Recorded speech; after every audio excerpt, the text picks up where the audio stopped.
प्रिय मित्रों, good morning and student. मैं आपको कोलाइडी विलयन के चैप्टर के बारे में पढ़ा रहा हूँ। कोलाइडी विलयन की पहली हेडिंग है क्रिस्टल लाव। देखो, क्रिस्टल लाव का मतलब क्या होता है? वे पदार्थ जिनके जलीय विलयन पार्चमेंट झिल्ली से होकर आसानी से विसरित हो जाते हैं, क्रिस्टल लाव कहलाते हैं। ये पार्चमेंट एक झिल्ली होती है, जैसे आपने देखा होगा प्याज पे एक झिल्ली होती है। अगर उससे हम लेयर उतारें तो उससे ये विसरित हो जाए तो हम क्या बोलेंगे उसे? तो ये पानी जो भी पदार्थ लिक्विड हो उससे बाहर विसरित हो जाते हैं आसानी से, तो हम उन्हें क्या बोलेंगे? क्रिस्टल लाव। क्या बोलेंगे? क्रिस्टल लाव। तो ये इनके उदाहरण दिए हैं, चीनी, नमक, यूरिया आदि जो है जो क्रिस्टलीय पदार्थ हैं, हम इनको क्रिस्टल लाव के नाम से जानते हैं। अब देखो, इनमें बहुत सारे पदार्थ हैं, मैंने कुछ ही पदार्थ बताए हैं स्टूडेंट। अब देखना अगला है कोलाइड। कोलाइड क्या होते हैं?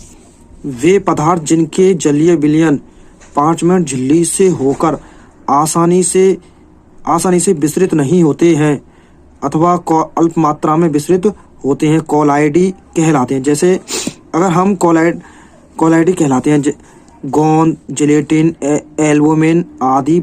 जैसे अगर हमने गोंद को गर्म पानी में घोला तो उसमें हम क्या होगा, उसको किसी चलनी से भी छानते हैं तो वो गाढ़ा हो जाता है। ऐसी एक हमारी लेयर होती है पार्चमेंट झिल्ली। अगर हम इससे छानते हैं तो पार्चमेंट झिल्ली से यह गोंद का विलयन छनेगा नहीं। यह कह रहा ना अल्प मात्रा में विसरित होते हैं, इसका मतलब यही है, जब बिल्कुल नहीं होते। अब ये कह रहा है जिलेटिन, ये भी कुछ पदार्थ ऐसे ही, अगर इनको हम किसी विलयन में घोल के, अगर जलीय विलयन में घोले और फिर इन्हें पार्चमेंट झिल्ली से छाने तो ये छनेंगे नहीं।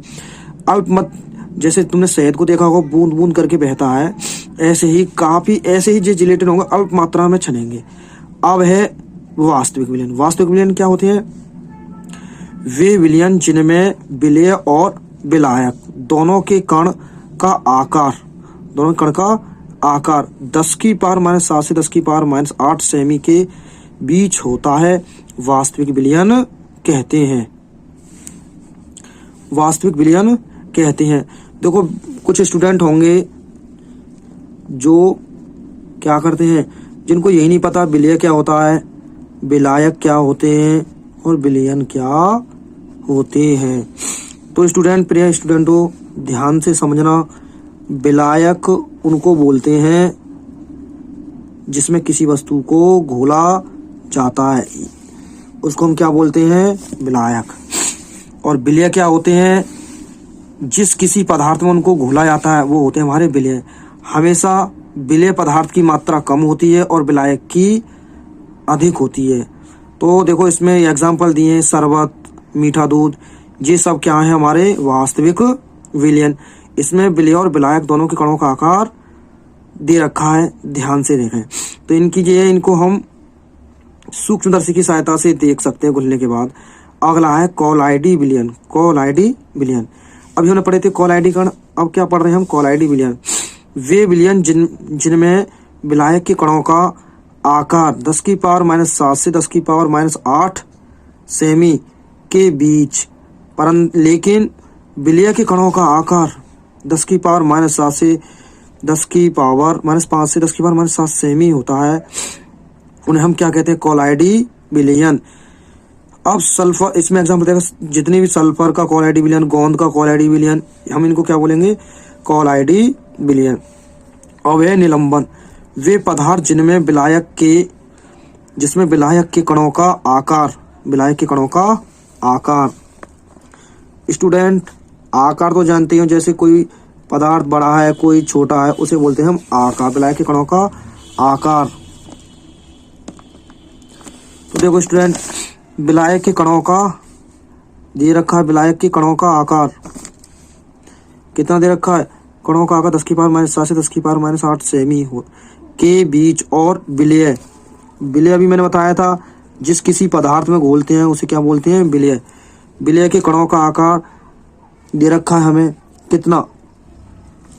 10 की पावर -5 सेमी के बीच होता है। इसने दे रखा है कि 0.2 से 10 की पावर -5 सेमी के बीच होता है, उसे हम क्या बोलते हैं? निलंबन। अब देखो, ये इसके एग्जाम्पल, बालू, रेत आदि जलीय विलयन। क्योंकि देखो बालू के अगर हम जल में घोलते हैं तो उसके कणों को हम आसानी से देख सकते हैं, रेत को भी देख सकते हैं।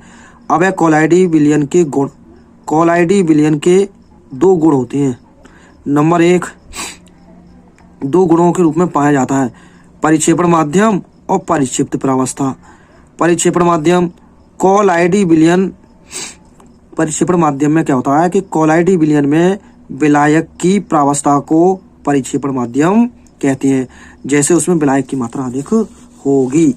अब परिक्षिप्त, कोलाइडी विलयन में विलय की प्रावस्था को परिक्षिप्त प्रावस्था कहते हैं। इसका मतलब इसमें विलय की मात्रा ज्यादा होगी। अब एक कोलाइडी विलयन, इसमें क्या दे रखे हैं देखो नंबर 2 अगला, कोलाइडी विलयन कणों पर गुरुत्वाकर्षण को प्रभाव नहीं पड़ता। कहने का मतलब है कोलाइडी कणों पर गुरुत्वाकर्षण कोई प्रभाव नहीं पड़ता। कोलाइडी विलयन 5 मिनट झिल्ली से होकर विस्तृत नहीं हो पाते हैं। कोलाइडी विलयन फिल्टर पेपर से होकर विस्तृत नहीं होते हैं। कोलाइडी विलयन टिंडल प्रभाव को व्यक्त करते हैं। कणों के आकार के आधार पर कोलाइडी कणों को हम दो भागों में विभाजित कर सकते हैं, बहु अणु कोलाइड और बृहद अणु कोलाइड। स्टूडेंट अब आगे देखते हैं आगे चैप्टर में क्या है। देखो स्टूडेंटों, बहु अणु कोलाइड इतनी इंपॉर्टेंट नहीं है, बृहद अणु एक बार पढ़ लेना आप, ठीक है। मैं इनमें समझाता हूँ। द्रवस्नेही कोलाइडी, जैसे इन कोलाइडी विलयन को उन्होंने मुख्य रूप से 2 वर्गों में वर्गीकृत किया है, द्रवस्नेही और द्रव विरोधी कोलाइड। द्रवस्नेही कोलाइड क्या होते हैं? ये वे कोलाइड होते हैं जो द्रव के संपर्क में आकर आसानी से अपना कोलाइडी विलयन बना लेते हैं, द्रव स्नेही कोलाइड कहलाते हैं। जैसे कहने का मतलब है अगर इन आसानी, जैसे हमने गर्म जल में गोंद घोला, घुल जाएगा, तो इन्होंने क्या बना दिया? कोलाइडी विलयन।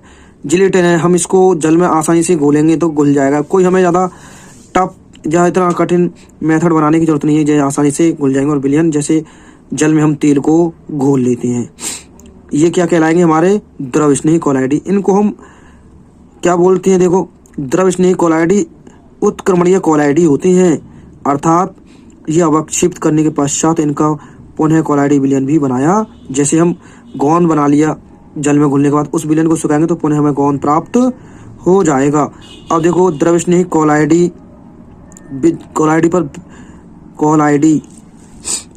कोलाइडी विद्युत की अल्प मात्रा से अवक्षेपित नहीं होती। कहने का मतलब अगर हम इनमें थोड़ी सी विद्युत प्रवाहित करें तो ये इन पर कोई प्रभाव नहीं पड़ेगा।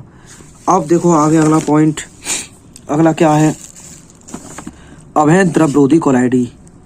तो इसमें क्या दे रखा है? देखो इसमें हमें दे रखे हैं ये वे कोलाइडी पदार्थ जो जल के संपर्क में आकर या द्रव के संपर्क में आकर आसानी से अपना कोलाइडी विलयन नहीं बनाते हैं, द्रव विरोधी कोलाइडी कहलाते हैं। तो स्टूडेंट ध्यान रखें, और कोई दिक्कत है तो मुझे बताएं, या कोई मिस प्रिंटिंग है जो आपको अच्छी तरह से ना दिख रहा हो तो आप उन शब्दों को पूछें मुझसे। मैं आपको कुछ वर्ड्स ऐसे हैं जो दिखाई नहीं दे रहे, मैं उन्हें लिख रहा हूँ है। तो द्रव विरोधी कोलाइड, तो स्टूडेंट देखिए द्रव विरोधी, अभी मैंने क्या बताया? वे पदार्थ जो जल के संपर्क में आकर आसानी से कोलाइडी विलयन नहीं बनाते हैं, द्रव विरोधी कोलाइडी कहलाते हैं। जैसे sulphur, platinum, gold, arsenic sulphide आदि। आपने देखा हम किसी धातु को गर्म जल कर लें तब भी धातु उसमें नहीं घुल सकती। अब द्रव विरोधी कोलाइड अनुत्क्रमणीय कोलाइडी होते हैं, क्योंकि ये एक बार अवक्षित हो जाने पर इनका पुनः कोलाइडी विलयन नहीं बन सकता। जैसे अगर हमने किसी धातु का कोलाइडी विलयन बनाया है, अगर हम उसे अलग कर दें तो दोबारा उसे आसानी से नहीं बना सकते। द्रव विरोधी कोलाइडी विलयन नहीं बना सकते, इसलिए इनको क्या बोलते हैं? अनुत्क्रमणीय कोलाइडी। द्रव विरोधी कोलाइड विद्युत अपघट्य की अल्प मात्रा से अवक्षेपित होती हैं। जैसे अगर इनमें करंट फ्लो करेंगे तो ये एकत्रित हो जाएंगे, ठीक है। अगर कोई दिक्कत है तो कमेंट करके बताएं स्टूडेंटों। अब अगला द्रव स्नेही व द्रव विरोधी कोलाइडी में अंतर पेपर में जरूर आते हैं और 100% आते हैं, ध्यान रखना स्टूडेंट। एक तरफ डालेंगे द्रव विरोधी कोलाइडी, एक तरफ लिखेंगे द्रव स्नेही कोलाइडी। तो मैं पहले समझाऊं द्रव स्नेही कोलाइडी। इसमें कोलाइडी कणों का आकार दे रहा है, इसमें कोलाइडी कणों का आकार बड़ा होता है और द्रव विरोधी में कोलाइडी कणों का आकार अपेक्षाकृत छोटा होता है। ये अधिक स्थायी होते हैं और ये कम स्थायी होते हैं। ये उत्क्रमणीय कोलाइडी होते हैं और ये अनुत्क्रमणीय कोलाइडी होते हैं। ये विद्युत अपघट्य के अल्पमात्रा से अवक्षेपित नहीं होती हैं और ये विद्युत अपघट्य अल्पमात्रा से अवक्षेपित हो जाते हैं, क्योंकि इनमें करंट फ्लो करेंगे तो कोई इफेक्ट नहीं होगा, लेकिन इनमें करंट फ्लो करेंगे तो ये अवक्षेपित हो जाएंगे। अवक्षेपित मतलब होता है अलग हो जाएंगे उनमें से। अब देखो अगला पॉइंट है, ये इसमें 5 पॉइंट तो याद होने चाहिए। इनका पृष्ठ तनाव माध्यम से कम होता है और इनका पृष्ठ तनाव माध्यम के बराबर होता है, माध्यम के बराबर होता है। तो स्टूडेंट ध्यान दें पढ़ाई पर, अगर कोई बात समझ में ना आई हो तो बताएं स्टूडेंट। मोस्ट इम्पोर्टेंट चीजें हैं ये, आप ध्यान से पढ़ेंगे तो बोर्ड में बहुत कुछ मिलेगा। अब देखो आगे दे रखी है तुम्हें कोलाइडी विलयन बनाने की विधियां। द्रव स्नेही कोलाइडी आसानी से द्रव के संपर्क में आकर अपना कोलाइडी विलयन बना लेते हैं, लेकिन द्रवरोधी कोलाइडी जो होते हैं वो आसानी से अपना कोलाइडी विलयन नहीं बनाते। तो हम इनको भी हमें चाहिए, तो इसकी कोलाइडी विलयन बनाने की अलग अलग विधियां हैं। एक है संघनन विधि द्वारा, दूसरा है परिक्षेपण विधि द्वारा। तो स्टूडेंट आज बस मैं 15 मिनट की वीडियो बनाऊंगा और आपको अच्छी लगे तो बताना और सब्सक्राइब करें चैनल को।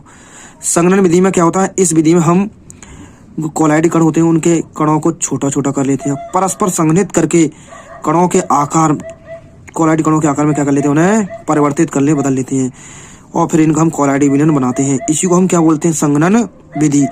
अब है ऑक्सीकरण विधि। ऑक्सीकरण के बारे में आपने पढ़ा होगा, जैसे कोई भी तत्व ऑक्सीजन से क्रिया करता है तो वो ऑक्सीकरण की क्रिया कहलाती है। अब है यह विधि निम्न विधियों पर आधारित है। जैसे ऑक्सीकरण, इस विधि में हम सल्फर मतलब हम अधातुओं कोलाइडी विलयन बनाते हैं। इस विधि में हम सल्फर, आयोडीन जैसी अधातुओं के कोलाइडी विलयन बनाते हैं। जब हम जिस धातु को कोलाइडी विलयन बनाना होता है उस धातु को हम लेते हैं। और एग्जाम्पल दे रखा है, जब हम सल्फर डाई ऑक्साइड में हाइड्रोजन सल्फाइड गैस प्रवाहित करते हैं तो हमें सल्फर का कोलाइडी विलयन प्राप्त होता है। जैसे कि SO2 plus H2S arrow 3S, ये बैलेंस करने के लिए लगाया H2O, तो ये क्या बन जाएगा, सल्फर का कोलाइडी विलयन। अब है अपचयन विधि। इस विधि के द्वारा हम क्या करते हैं, ये अपचयन विधि है। इस विधि में हम कम सक्रिय धातु के कोलाइडी विलयन बनाते हैं, जैसे प्लेटिनम, गोल्ड आदि का कोलाइडी विलयन बनाते हैं। कम सक्रिय मतलब जिन पे आसानी से जंग वगैरह का कोई इफेक्ट ना हो, जो जल्दी ही रिएक्ट ना हो। अब देखो अगला पॉइंट क्या है स्टूडेंट, अगला है जी दे रखा है, देखो जब हम ऑरिक क्लोराइड का अपचयन स्टेनस क्लोराइड से, जब हम ऑरिक क्लोराइड का अपचयन स्टेनस क्लोराइड द्वारा